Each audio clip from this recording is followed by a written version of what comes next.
Assalamualaikum warahmatullahi wabarakatuh. Bismillah, walhamdulillah, wassalatu wassalamu ala rasulillah Sayyidina Muhammad ibn Abdillah wa ala alihi wa sahbihi wa man wala wa la hawla wa la quwwata illa billah. Alhamdulillah bisa bertemu kembali walaupun cuman di channel ini.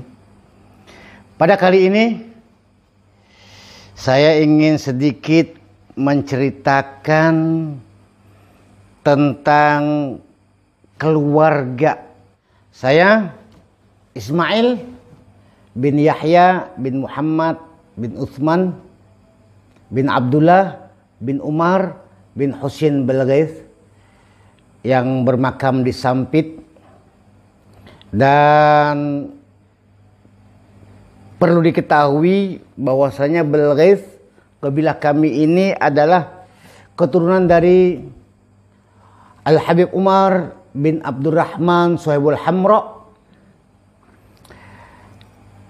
bin Muhammad bin Ali bin Muhammad bin Ahmad bin Al-Faqih Muqaddam hingga seterusnya sampai kepada Sayyidatina Fatimah Az-Zahra Al-Batul binti Rasul sallallahu alaihi wa alihi wa sahbihi wasallam. Sekilas kita ceritakan tentang Al-Imam Umar bin Abdurrahman Sohibul Hamra. Beliau wafat di Taiz tahun 889 Hijriah atau berkenaan tahun 1468 Masehi. Dan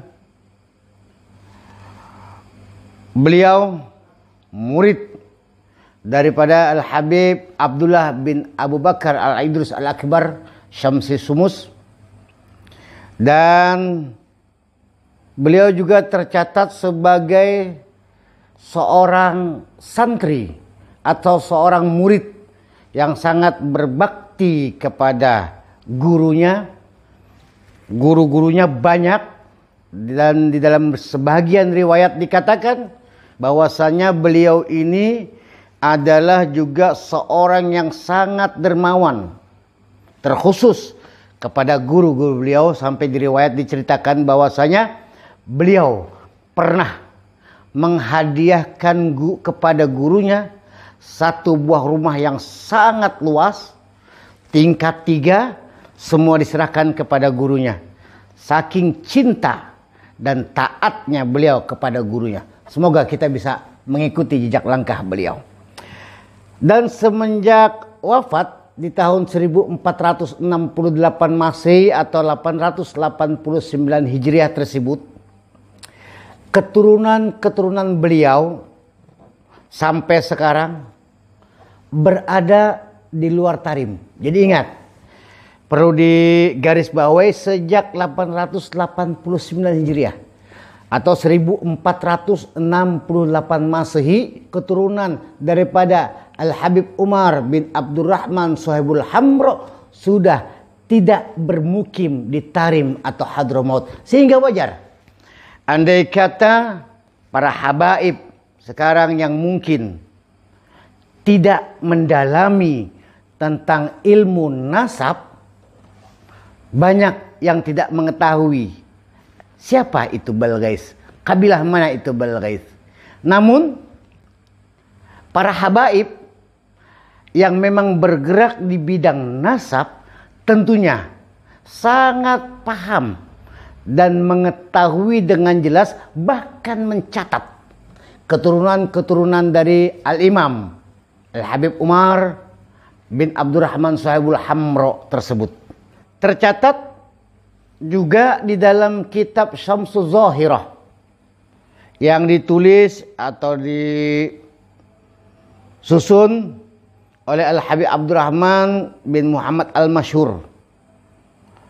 Di situ tercatat bahwasanya keturunan Al-Imam Umar bin Abdurrahman Sohibul Hamra ini Abul Ghaith bin Ahmad bin Umar bin Ahmad bin Muhammad bin Umar bin Abdurrahman Sohibul Hamra yang tentunya andai kata kita teruskan sampai kepada Sayyidina Al-Faqih Al-Muqaddam dan sampai kepada Sayyidatuna Fatimah Zahra Al-Batul binti Rasul sallallahu alaihi wa alihi wa sahbihi wasallam. Dan di dalam kitab tersebut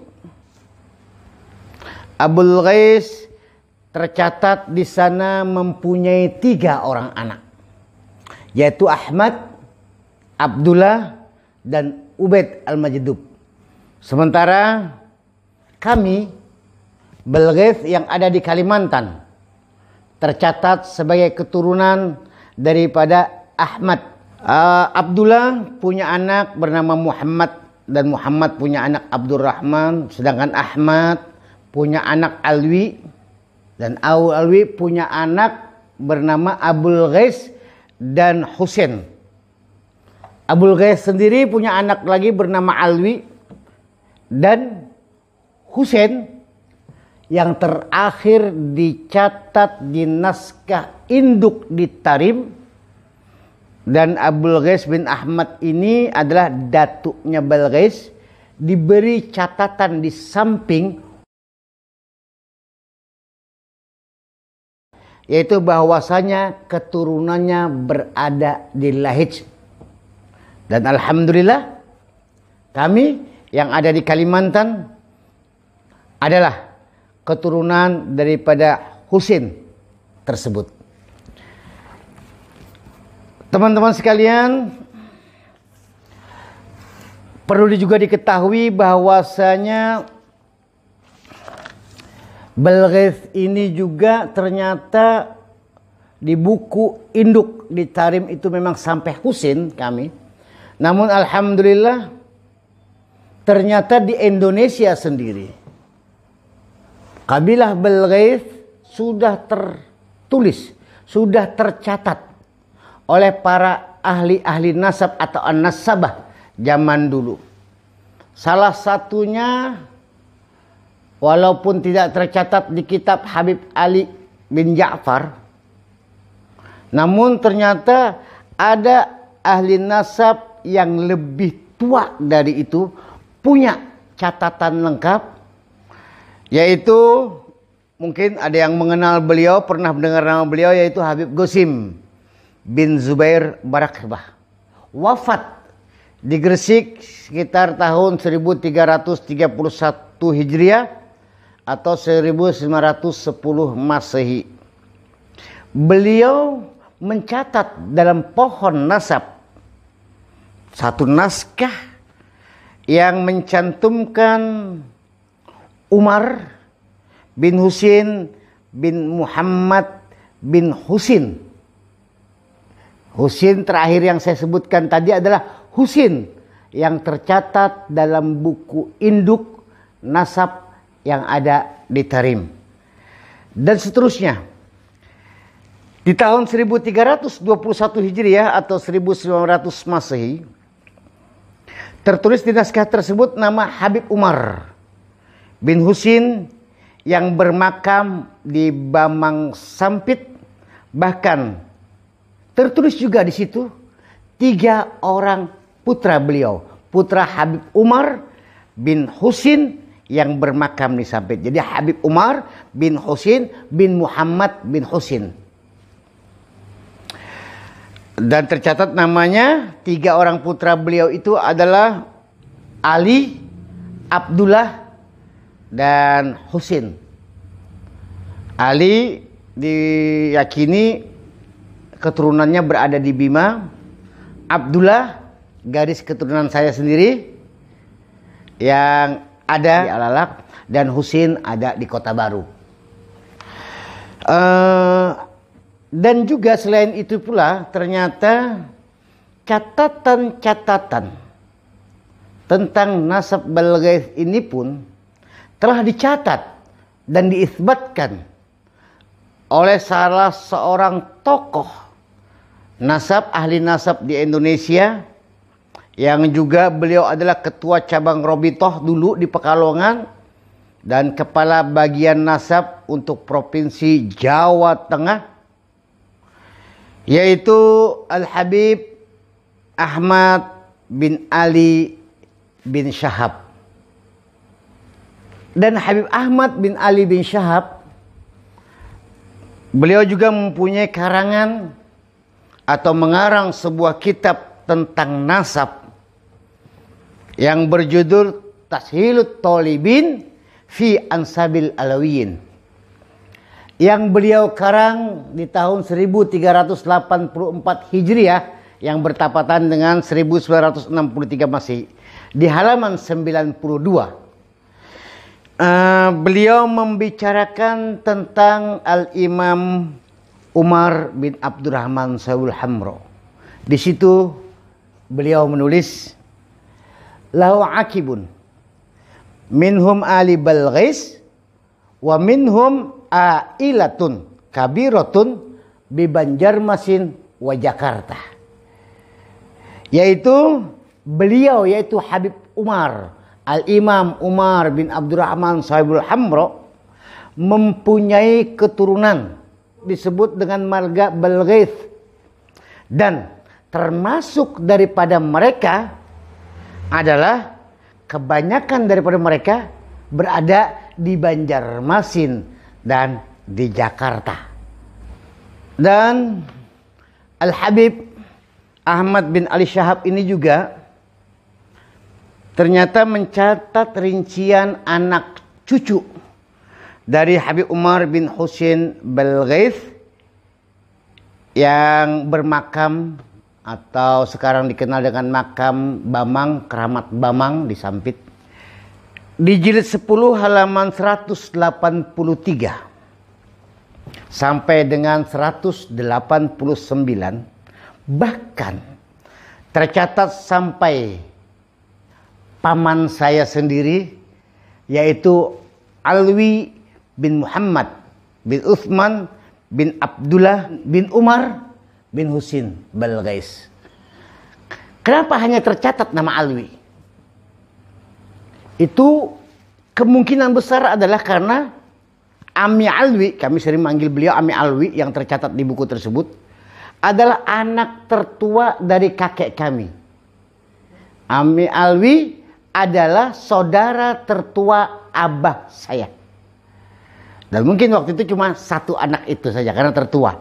Hingga di catatan Habib Ahmad bin Ali Syahab hanya terdapat nama Alwi bin Muhammad bin Uthman bin Abdullah bin Umar bin Husain dan seterusnya.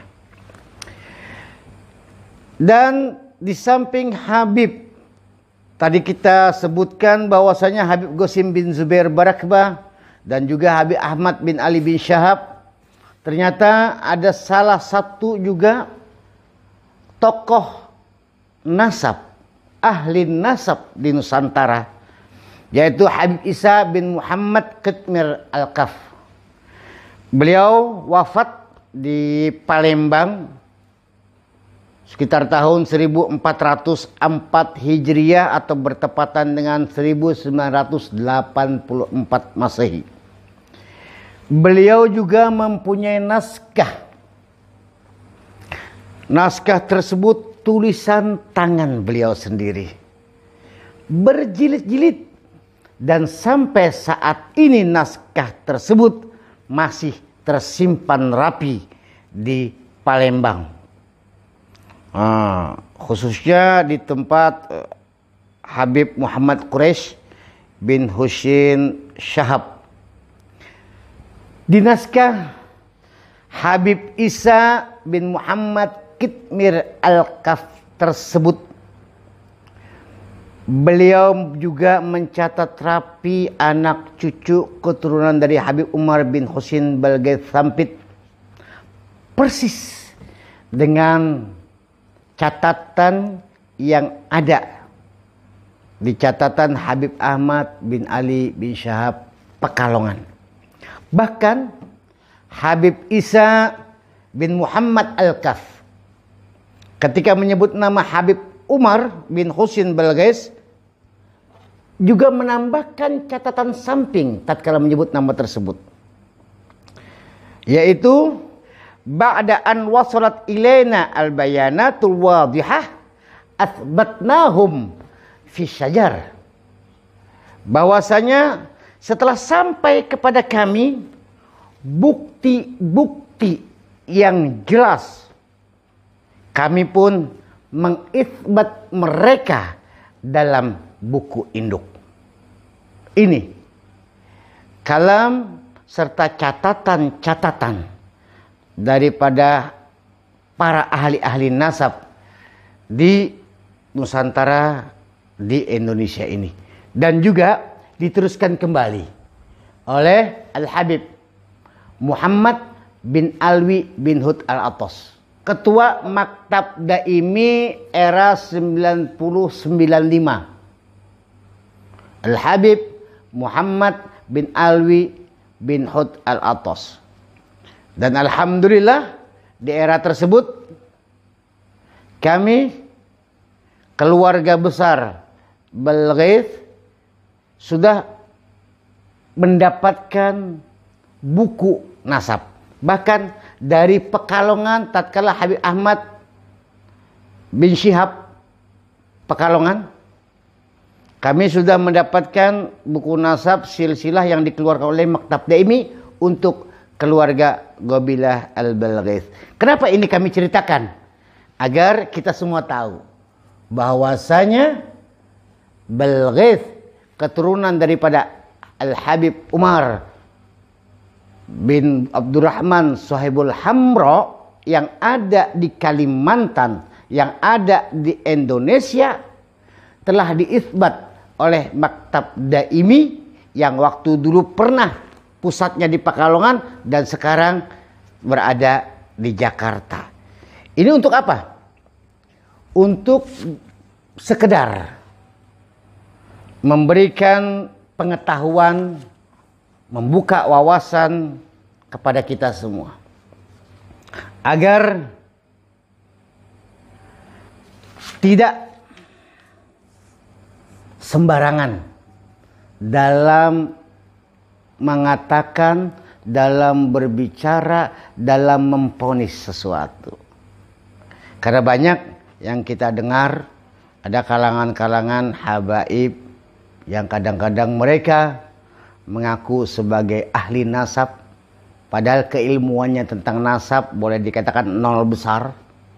Jangankan mikirin nasab orang lain, pohon, syajarah, nasab keluarga dia sendiri dia tidak hafal. Sering mengatakan bahwasanya Balghaith yang ada di Kalimantan mau Alawiyin, bukan Alawiyin katanya. Nah ini kita jelaskan. Dan satu hal lagi, kenapa ini perlu diterangkan, perlu dijelaskan? Rasulullah Shallallahu Alaihi Wasallam bersabda di dalam suatu hadis yang diriwayatkan oleh Imam Muslim, bahwasanya ithnani finnas huma bihim kufron, at-ta'nu fin nasab wa niyahah alal mayyit.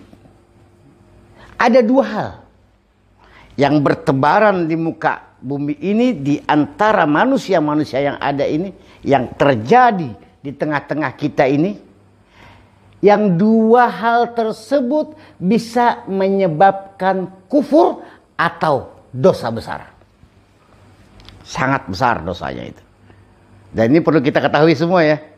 Yang pertama adalah at-ta'nu fin nasab.